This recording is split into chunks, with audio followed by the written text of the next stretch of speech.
In this webinar, I'm going to introduce you to two amazingly useful ways of identifying how your client will respond to anything that touches them emotionally.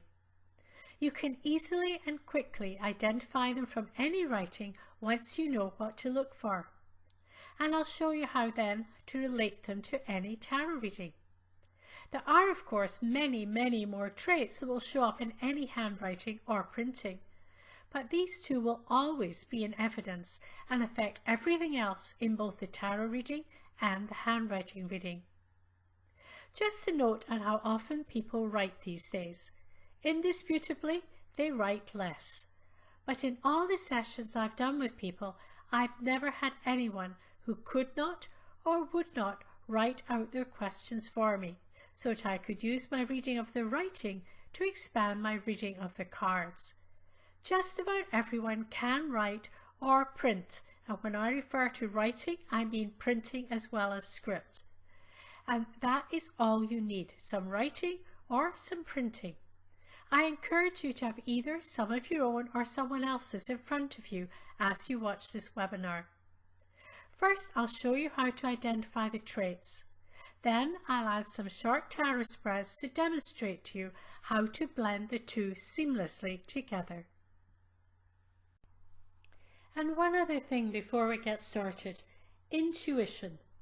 Most people seem to assume that handwriting is all logic and no intuition. Wrong. Handwriting, when used in the way we're going to use it, is just as much intuition as is the tarot reading itself. Most tarot readers learn the traditional meaning of the cards. Then they combine these meanings with what their intuition is telling them regarding the cards and the question. In handwriting, it works exactly the same way.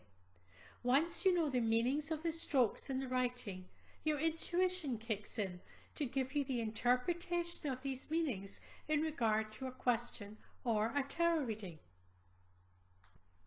Just like when you first started tarot.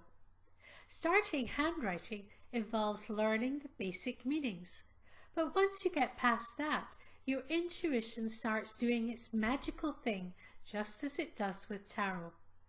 Reading handwriting in this way is every bit as intuitive as reading the tarot, and the two combined create magic every time.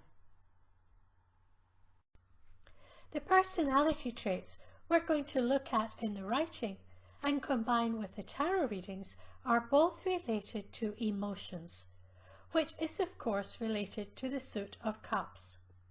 When there are an abundance of cups in a spread, these traits will be even more in effect, even more noticeable. However, even if the spread has no cups at all, these traits will still affect the reading. After all, how you feel and how you show how you feel affects everything you do all the time.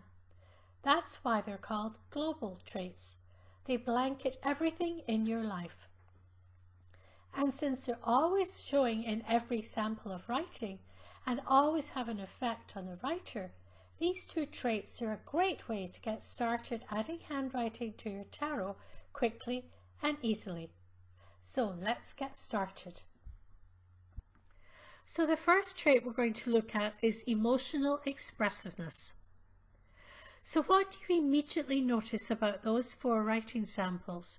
And it would be the same if they were printed. Printing, script and the mixture of two called print script all work the same way in everything I'm going to show you today. And by the way, it doesn't matter how you were taught. No adult writes exactly as they were taught. You keep the traits and the strokes that fit for you and gradually adapt those that do not so that your writing becomes yours, not some template used for teaching. So that said, what do you see here in the writing? In what way are all the writing samples different? It's the slant, isn't it? What's very noticeable about these writing samples is that they each have a very different slant. And it's slant that we're going to look at first. Here I've added arrows to show the slant of the writing. If you have your writing in front of you, I encourage you to add an arrow to show the slant of yours. The slant shows how expressive a writer will be about their emotions.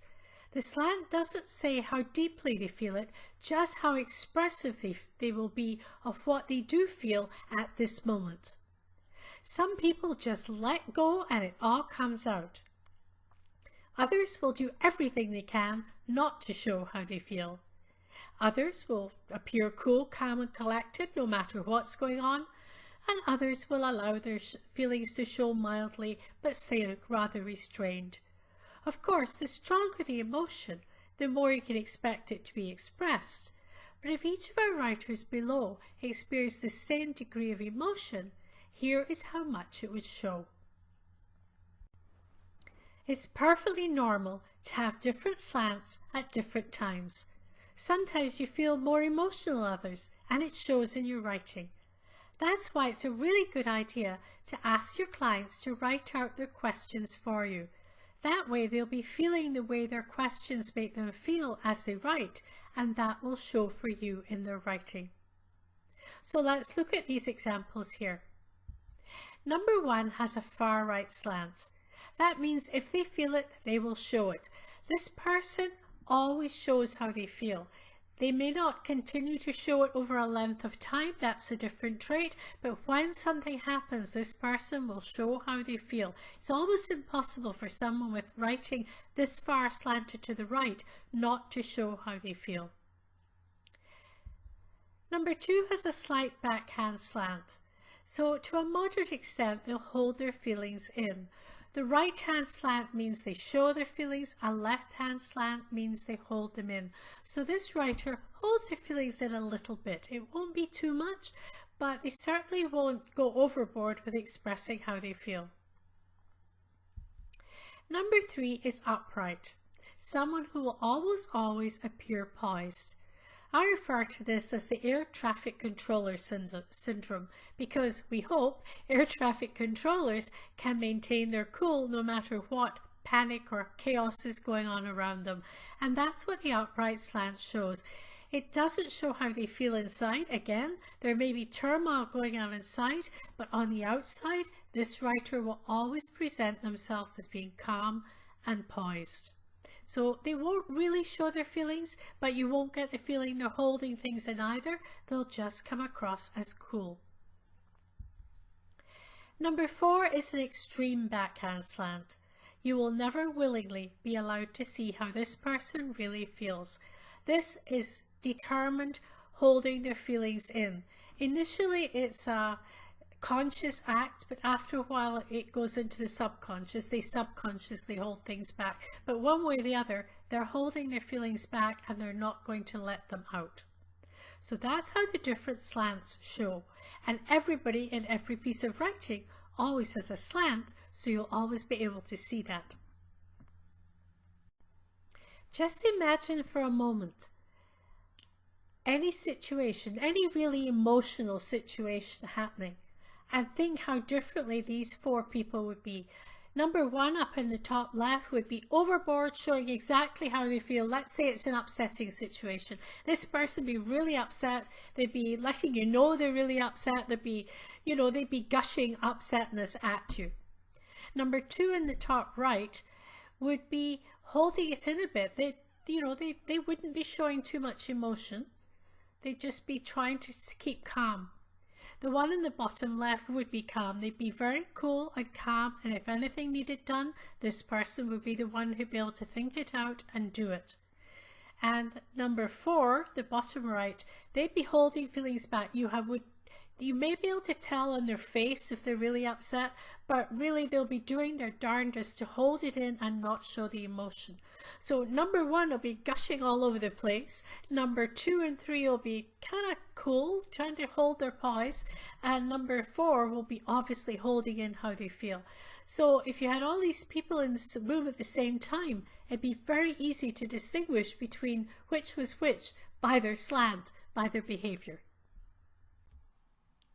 So now before I show you the second trait, I'd like you just to pause the video for a moment or two and decide for yourself what slant these 3 writers have and what it means.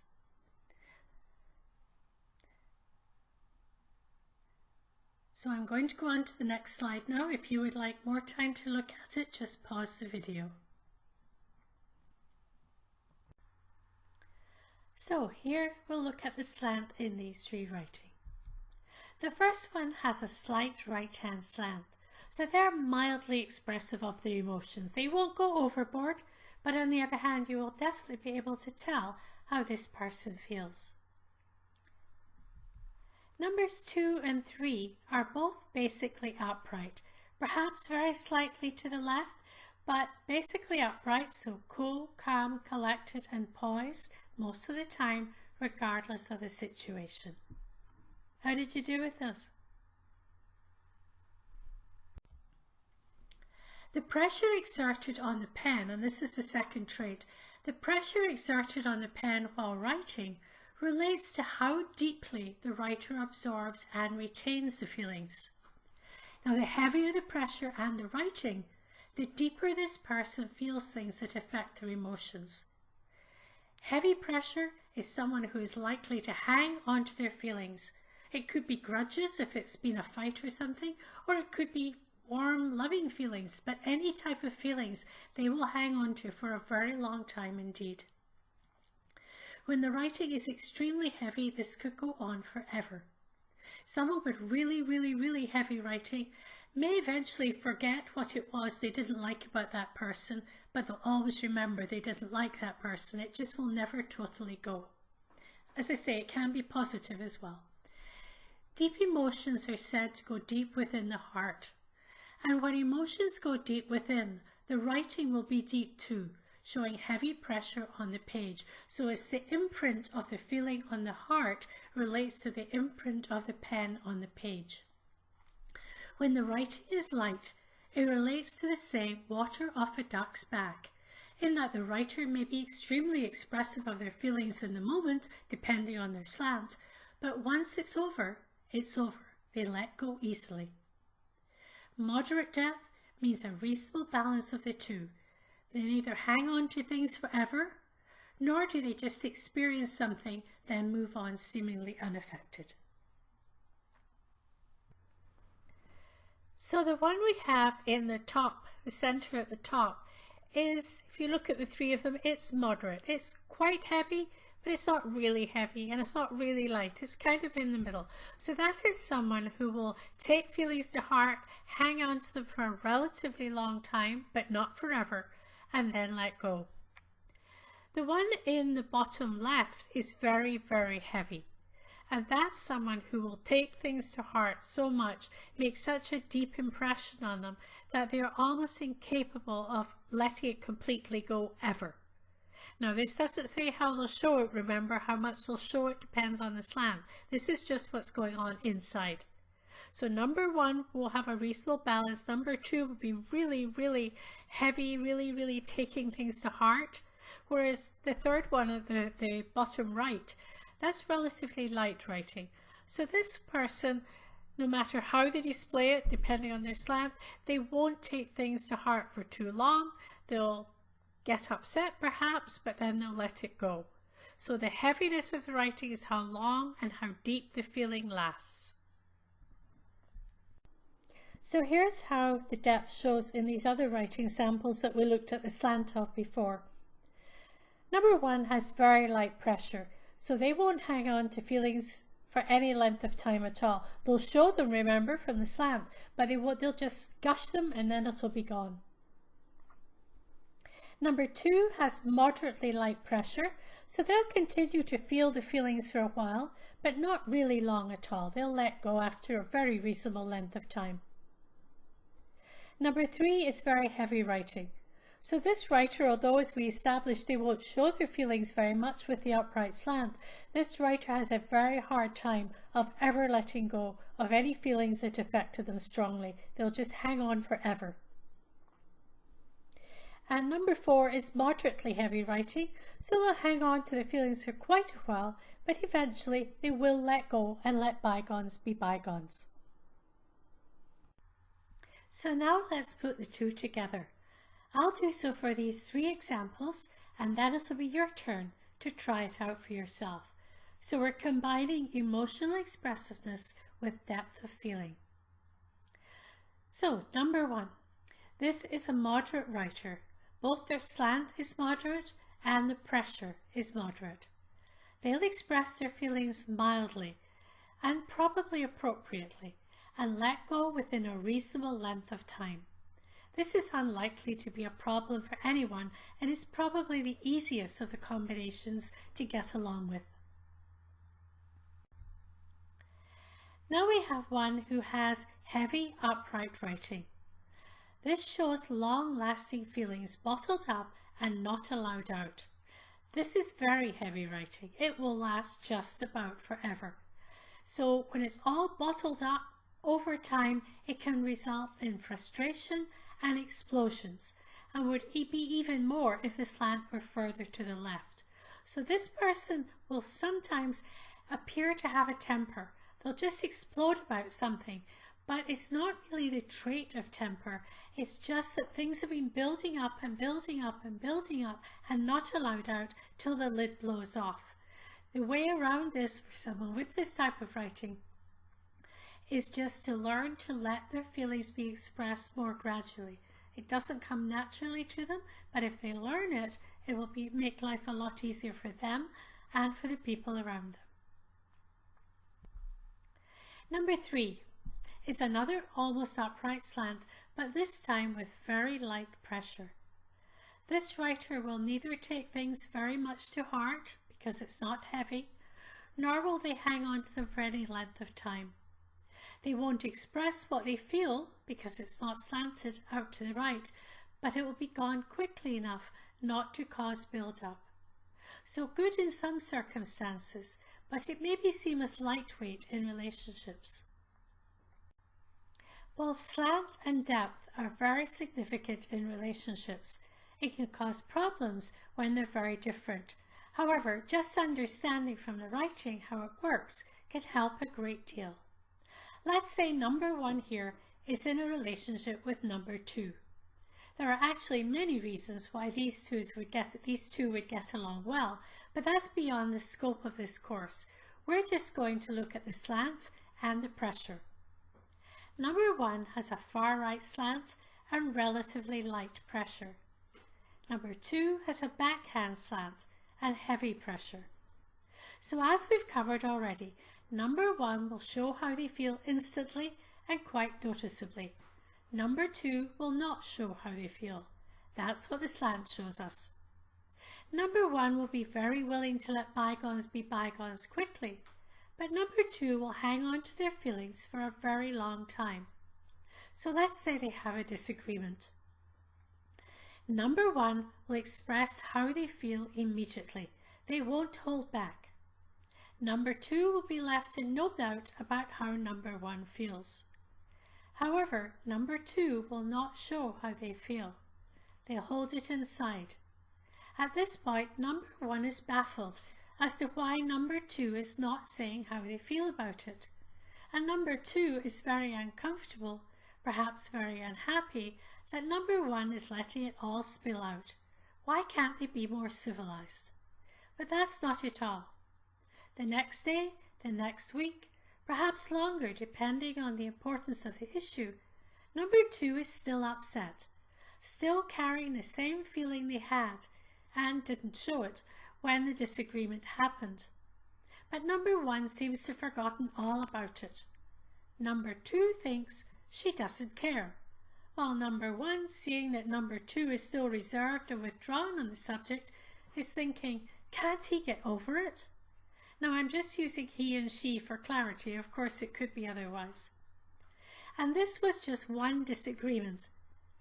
It goes for positive feelings too.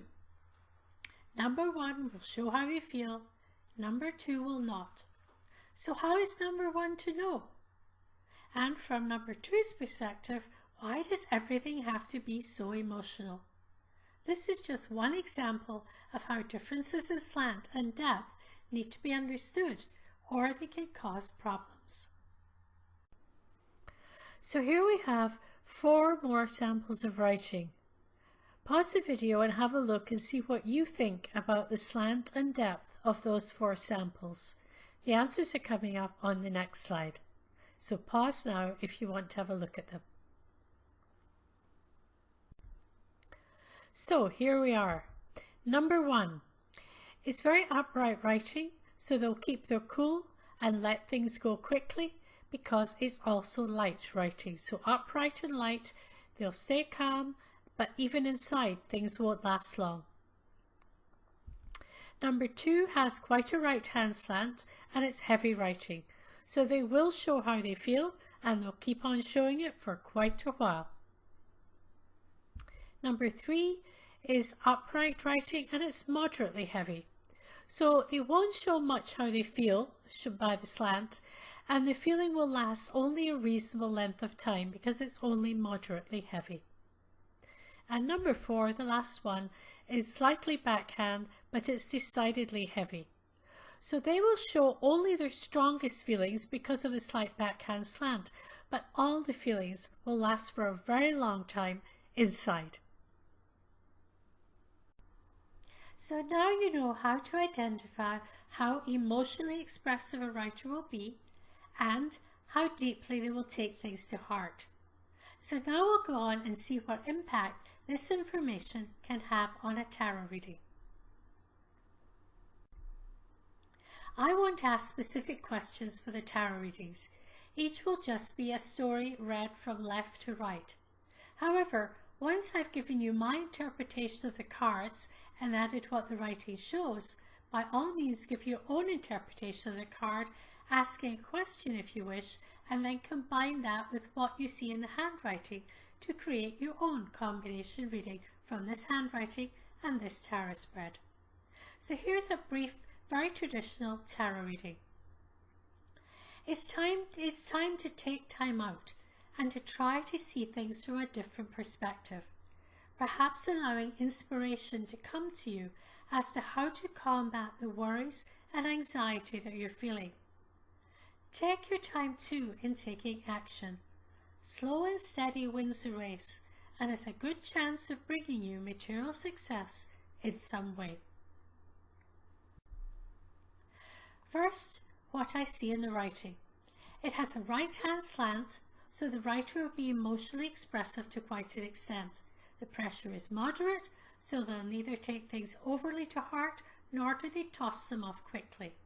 So to add to the tarot reading, I would say, it's hard for you to hold your feelings in as you're a naturally expressive person. So taking time to look at things from a different perspective when it's something that's causing you anxiety is harder for you than for many. However, it's something that's well worth the effort. The good news is that once you have moved on from worry to take careful action, you will find the worries are quickly a thing of the past, and you will be ready to take on whatever comes your way. So we're going to do the same with the second tarot reading. Again, after you've watched mine, by all means pause the video and give your own. So the traditional tarot reading from left to right. You're looking outwards, waiting for your ship to come in, planning and getting ready for the success that's about to come your way and come quickly. And this is an all wands reading, please note. The writing here shows a mild backhand slant and is moderately heavy. So here's what I tell the client. Although the cards are showing that you're likely to be received as a success by those around you, you will not allow your feelings of pride or achievement to show overly much, as you prefer to keep your feelings under wrap. However, the acclaim you receive will make a definite impression on you, and you will enjoy these feelings inside for quite a time to come. And one last reading. Perhaps you'd like to pause the video now and do your reading first, and then watch mine after you've done that. Here's a tarot reading. You know that hard work will pay off, but you're enticed by taking rather rash action, plunging forth in search of truth and information. Be careful that you don't go too far too fast. The World card shows an ending to one cycle of life and a pause before the next major cycle starts. So change is coming, whether you want it or not. So as you work hard, be prepared for change And as you launch forth seeking truth, also know that it will bring about big changes. So in the writing we see a moderate right hand slant and heavy pressure writing. So to the client I would add, you will not take this change quietly. You express yourself quite distinctly and sometimes rashly, as the Knight of Swords also indicates. However, the hard work of the Eight of Pentacles may stand you in good stead, giving you a good grounding from which to start. The change that is coming your way will cause you to both feel and show your emotions even more, as it makes a deep impression on you. So now you've seen both the emotional expression as shown in the slant and the emotional depth as shown in the pressure of the pen on the page. Both slant and depth show in every and any handwriting or printing you will ever see, and they are always very revealing and are the basis for most, if not all, of our behaviours. They can be useful to recognize in anyone's writing, not just when reading tarot. I encourage you to get used to noticing these and to add them regularly to your tarot readings. And these are just 2 traits. How much more useful do you think 30 traits would be? In my course, Tarot and the 4 Zones of Handwriting, I show you how to identify and combine into your tarot readings 30 different personality traits and their variants. There are 15 major traits that you will find frequently in just about anyone's writing, and 15 minor traits, just as important when you find them, but which turn up less often. As you've seen from this webinar, it's not necessary to learn them all before you start using them. You've just learned 2, but you can start making quite a difference to your readings with just them, and it's the same with the rest. Just add them as you learn them. Adding handwriting to my tarot readings has taken them to a new level, and my clients, every single one of them, have shown an appreciation and delight in how much the handwriting adds. You can take your readings to a new level too by adding handwriting to your tarot readings. And there's the link, and there's a 30-day money-back guarantee. The link is also in the description box below. Let me tell you a little bit about the 4 zones. Just as there are 4 suits in tarot, there are 4 zones in handwriting. And believe it or not, each tarot suit relates almost exactly to one of the 4 zones of handwriting. I was so excited when I realized this, and it absolutely is true. It works. This not only makes it so very much easier to learn and remember how to read the handwriting, it also adds tremendously to any tarot reading when you can point out to the client that this reading is either working within their natural strengths or that they will have to work with their less favourite traits around this. When the suit showing most in the tarot reading matches the zone in which the writer is strongest, they're working within their natural strengths. When the suit showing the most in the tarot reading is different from the zone in which the writer is strongest, they may have to tap into their less favoured traits to be most successful in this situation. When the tarot reading has a variety of suits with no one dominating, it means they can use their most favourite traits, but will also have to include some of their less favourite traits. So there, without even analysing any specific trait in the writing, you can already tell them whether they're going to be having a challenge of dealing with things that aren't really natural to them, or whether it's going to be working within what they want to work with, their most favoured traits. So here's what you will find out in tarot and the 4 zones of handwriting. You'll find out why use tarot and handwriting, an explanation, a discussion on why. Intuition, tarot and handwriting, we've covered that a bit here, but why intuition plays such a big part in both the handwriting and the tarot. We talk about how to get writing samples from both prospective and returning clients, and always get a writing sample of its returning clients as they write out their current questions. As I mentioned before, when they write it out, they're feeling how they feel, so we'll cover that as well. How to start using tarot and handwriting together, an explanation, a detailed explanation of what the zone system is and how it works. And we'll cover the difference between the major personality traits and the minor personality traits. The way it's set up is after the chapters I've just mentioned to you, where there are lessons which include 4 tarot readings plus handwriting readings for the 15 major traits. This includes clear illustrations, an extensive explanation of the handwriting, and it's real writing. It's not writing that's just made up to show the traits. It's real people's writing. And then how to blend it with the tarot reading. Then there are 2 quizzes for the 15 major traits for you to check your understanding of the material we've just covered. Then we go on to the 4 tarot readings plus handwriting readings for the 15 minor traits. And these, just like the major, include clear illustrations, an extensive explanation of the handwriting, and how to blend it with the tarot. Again, there are 2 quizzes for the minor traits for you to check your understanding. Then there's a wrap-up and final questions and answers and encouragement given for you to keep going. And there's a downloadable PDF document of illustrated examples and descriptions of all the personality traits mentioned in the course. So you can look them up at any time and just check, what does this stroke mean, or does this stroke mean what I thought it meant? So if that sounds good to you, you can go to Tarot and the 4 Zones of Handwriting at teachable.com and find the course, or if you prefer, you can go to my website, and there I've got a whole page with more explanation of the course, and that's fionamackay-young.com/tarot-handwriting-course. You can also email me at fionamackay.com contact. Now all these links that I've just gone through, they're all in the description box below, so if you would like to use them, by all means do. Tarot and the 4 Zones of Handwriting course. Register now at the links in the description box below.